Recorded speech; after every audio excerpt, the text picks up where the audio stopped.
혹독한 겨울을 맞았던 암호화폐 시장은 과연 올해 반감기 이후 폭등장을 맞게 될까요? 전문가들 또한 1400% 폭등을 예상하는 반면 70% 폭락할 것이라는 예측 또한 내놓고 있습니다.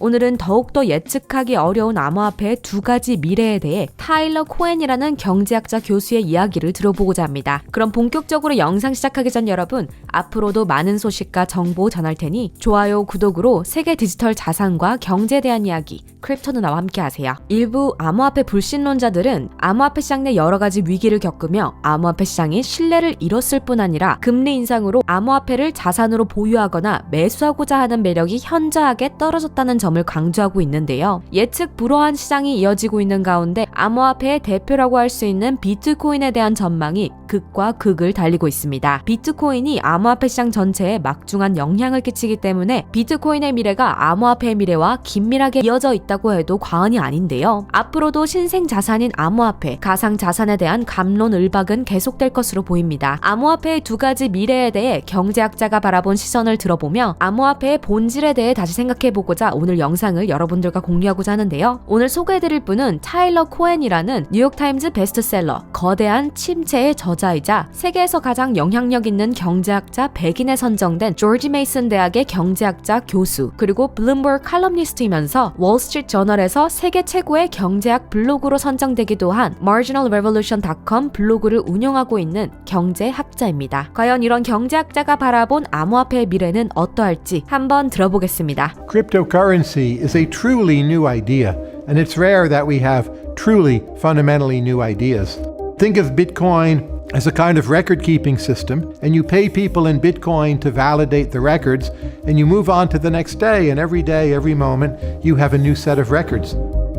And this process is self-enforcing. It cannot easily be overruled by an outside authority or central authority.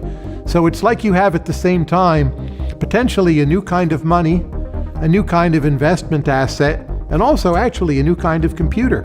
So when I talk to people who are deeply into crypto, I often feel quite skeptical. They have such bold, grand plans, and I'm not convinced they've thought through how to carry it all out. At the same time, I know many people who dismiss crypto altogether. They think it's a scam or a bubble or a fraud. And when I talk to them, I feel quite bullish about crypto. I see a lot of potential in the ideas, but I don't think we know yet how useful crypto will be. Here are some reasons why the crypto skeptics are skeptical. People use crypto to pay off ransoms.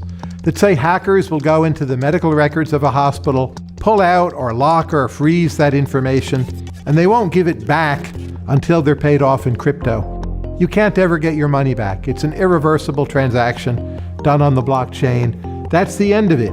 Crypto itself, in most of its current forms, it consumes a lot of energy. You have computers racing to make calculations, to crack different kinds of cryptographic problems. And those computers use so much energy that it damages the environment through carbon emissions in a way that we understand pretty well now. But maybe the biggest reason to be crypto skeptical is simply that a lot of the promised benefits haven't happened yet. Well, it's going to make banking cheaper, it's going to make finance cheaper, it's going to make lending cheaper. Maybe those dreams are just impossible or impossible anytime soon. And if people are skeptical about the promised benefits of crypto, they have some good reasons to be skeptical. Here's a way to think about the bullish case for crypto. Imagine that the internet becomes more and more its own economy with its own series of rules, and that economy is a global one.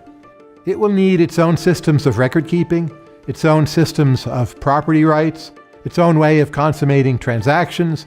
We'll need a new institution to do all those things, and crypto is actually the best bet that we have. If that occurs, and many people think it will, it probably would be possible for me, say, to take part of my checking account and just by sending a single message, lend some of it out to, say, farmers in Kenya. The world would be more global. I would be better off. They would be better off. There'd be this new system, some call it the metaverse, others just call it the expanded internet, where we would own more things on the internet, have these secure property rights validated by the blockchain, have new investment assets, and moving resources around the world would be much easier, cheaper. That is speculative, but it is not what I would call crazy speculative. It's a possibility, and we're going to see if that's what's going to happen. 타일러 코엔은 암호화폐가 환경 파괴, 온라인 범죄 등에 사용되는 것과 더불어 사람들이 암호화폐를 통해 이루고자 했던 기대들이 아직 대중적으로 실현되지 않은 것이 가장 큰 암호화폐 회의론자들의 반증이라고 짚었습니다. 반면 인터넷에서부터 세계화가 계속되어 나감에 따라 가장 높은 확률로 채택할 방안이 바로 블록체인 기술이기 때문에 메타버스와 암호화폐를 통해 인터넷 다음으로 새로운 세상이 열릴 수 있다고 말하고 있기도 한데요. 유명 신경학자 중 한 명인 이드리스 에버켄이 말한 것을 차용하자면 과거의 모든 분야의 레볼루션, 즉 혁명 또는 혁신은 크게 세 가지 단계로 나누어진다고 합니다. 우선 첫 번째 단계는 ridiculous, 웃기다고 여겨지는 단계입니다. 라이트 형제가 하늘을 날겠다고 도전을 했을 때 사람들은 어떻게 생각했을까요? 말도 안 되는 소리라 생각하며 코웃음을 쳤습니다. 하지만 그들의 노력은 계속되었죠. 두 번째 단계는 dangerous, 위험한 상태인데요. 비행기가 점점 더 발전하면서 여러 가지 위험 요소들이 발생했었죠. 비행기 자체의 안전 문제를 포함해 생산에서부터 판매까지 많은 위험 요소가 있었는데요. 하지만 끝없는 연구를 통한 기술의 발전과 각종 관련 법규를 통해 이 위험한 상태를 극복했다고 할 수 있겠습니다. 그리고 마지막 단계는 obvious, 분명하고 명백한 단계입니다. 지금은 모든 사람들이 장거리 이동을 위해 비행기를 선택하고 있죠. 그만큼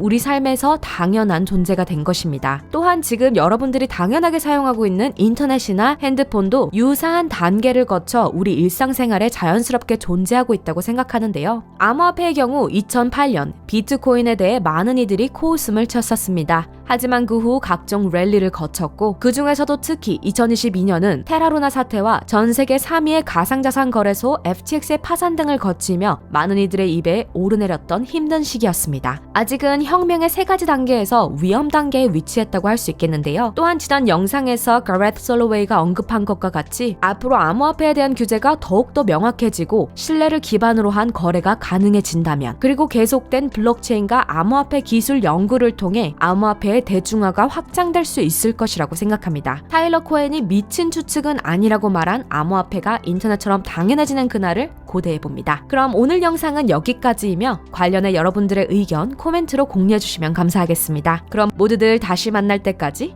아디오스!